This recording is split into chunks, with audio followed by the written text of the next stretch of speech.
माढा लोकसभा मतदारसंघाच्या निकालाकडे संपूर्ण जिल्ह्याचं लक्ष लागलंय। मोहिते पाटलांनी यंदा भाजपाकडून उमेदवारी मागितली, परंतु विद्यमान खासदार रणजितसिंह नाईक निंबाळकर यांनी तिकीट मिळवण्यात यश मिळालं। त्यामुळे नाराज झालेल्या मोहिते पाटलांनी बंडखोरी करत तुतारी हातात घेतली व निवडणूक लढवली। 2019 ला तब्बल 1 लाखापेक्षा अधिक मताधिक्य निंबाळकर यांना माळशिरस तालुक्याने दिलं होतं। त्यामुळे यंदा माळशिरस धैर्यशील मोहिते पाटील यांना किती मताधिक्य घेणार याकडे देखील सर्वांचं लक्ष लागलंय। दरम्यान माढा मतदारसंघाची जबाबदारी दिलेल्या भाजपा नेते संतोष पाटील यांनी माध्यमांशी बोलताना सांगितलं की यंदा माळशिरस तालुक्यातून मोहिते पाटीलांचं मताधिक्य घटणार आहे। त्या पाठीमागील कारणही तसंच सांगितलं व माढा तालुक्यातील राष्ट्रवादीला सर्वाधिक मताधिक्य मिळेल असंही त्यांनी सांगितलं। हे सांगताना त्यांनी दोन्ही तालुक्यातील मराठा समाज राष्ट्रवादी सोबत गेला, त्याला कारण जरांगे पाटील होता असा दावा त्यांनी केलाय। पहा ते नक्की काय म्हणाले। लोकसभेची निवडणूक सुरुवातीच्या काळामध्ये जशी एकतर्फी वाटत होती, तसं नंतर थोडं त्याला मराठा फॅक्टरमुळे थोडंसं वेगळं वळणावर गेली।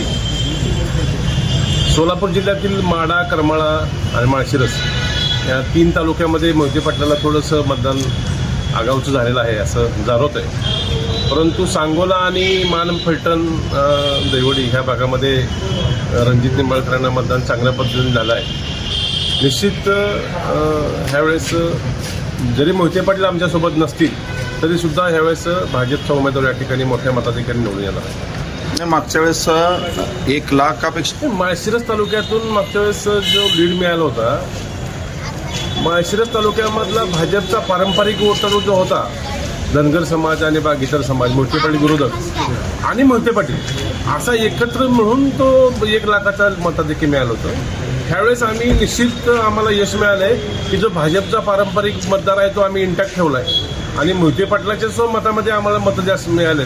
त्यामुळं मोहिते पाटलाला जो अपेक्षित 1 लाखाचं मताधिक्य आहे ते 25-30 हजार मतांच्या पुढं जाणार नाही ही खात्रीशीर मला सांगता। माढा आणि करमाळामध्ये तर आमदार आपलेच आहेत, तुम्ही तिकडे मायनस कसं दाखवताय? भाजप माढा, करमाळा आमदार आपले आहेत, त्या ठिकाणी रश्मी बागलनी आमच्यासोबत काम केलं आहे। तरीसुद्धा मराठा फॅक्टरचा जो आहे जरांगे फॅक्टर, निवडणुकीमध्ये जरांगेची लोक आणि स्वतः जरांगे रात्री मराठ्याच्या काय गावामध्ये येणे, मराठा लोकांना सांगणे, प्रभावित करणे आणि जरांगे पाटील ह्यावेळेस उघडं पडले।